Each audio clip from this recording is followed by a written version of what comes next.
अब सभी को जय मसीह। और आज हम पढ़ेंगे भजन संहिता उसके 51 अध्याय उसकी 10 आयत से पढ़ेंगे। हे मेरे परमेश्वर, मेरे अंदर शुद्ध मन उत्पन्न कर और मेरे भीतर स्थिर आत्मा को नई सिरे से उत्पन्न कर। मुझे अपने सामने से निकाल ना दे और अपने पवित्र आत्मा को मुझसे अलग ना कर। अपने किए हुए उद्धार का हर्ष मुझसे फिर दे और उद्धार आत्मा देकर मुझे संभाल। हालेलुया। हम छोटी सी दुआ करें।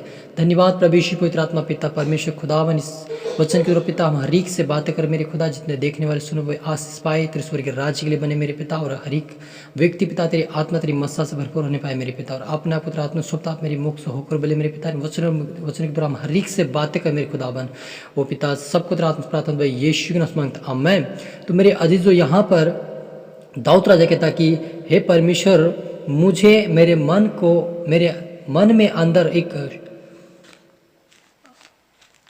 शुद्ध मन को उत्पन्न कर और मेरे भीतर स्थिर आत्मा को नए सिरे से उत्पन्न कर।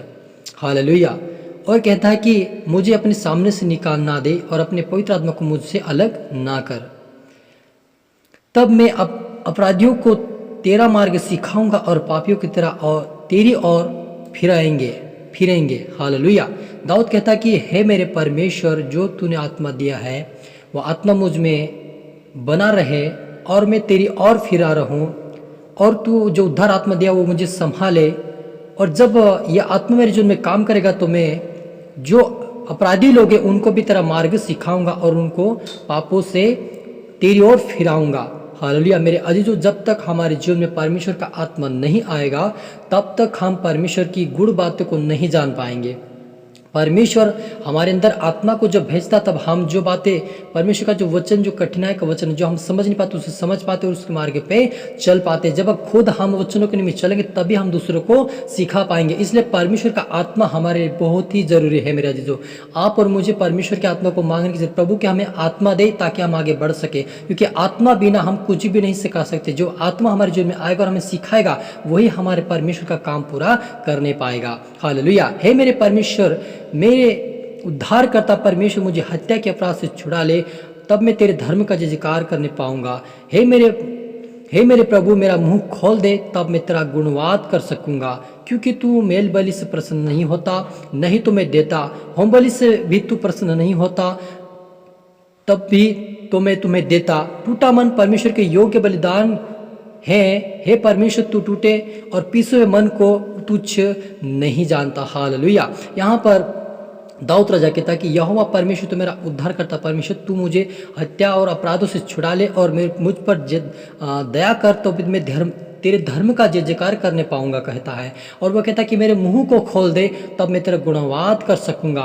हालेलुया। मेरे अजीज, जब तक परमेश्वर का आत्मा नहीं आएगा तब तक हमारा मुंह नहीं खोल पाएगा। बहुत सारे ऐसे जो मसीह लोग बोलते हैं कि हम बहुत दिनों से विश्वास है लेकिन हमें प्रार्थना नहीं आती। क्यों नहीं उनको प्रार्थना आ रही? क्योंकि वो पवित्र आत्मा नहीं मांग रहे हैं। जब तक उनके जीवन में पवित्र आत्मा नहीं आएगा तब तक वो मुंह खोल के और अच्छी से प्रार्थना नहीं कर सकते। जब परमेश्वर का आत्मा आता है तो हम आत्मिकता में बढ़ते हैं और अन्य भाषा बोलते हैं और कई प्रकार की बातें परमेश्वर जो गुण बातें हमें सिखाकर हमें आत्मिकता में बढ़ाता है और परमेश्वर की महिमा हम उसका गुणवाद हमारे मुंह से करते हैं। हालेलुया। क्योंकि कहता है कि वो ना तो तू मेल बलि से प्रसन्न होता और ना कोई होम बलि से प्रसन्न। परमेश्वर ऐसा खुदावन है जो मेल बलि और होम बलि से प्रसन्न नहीं होता, लेकिन वो धन्यवाद की बलि और टूटा हुआ मन उसके योग्य बलिदान करते, उनको परमेश्वर उनकी प्रार्थना सुनता है।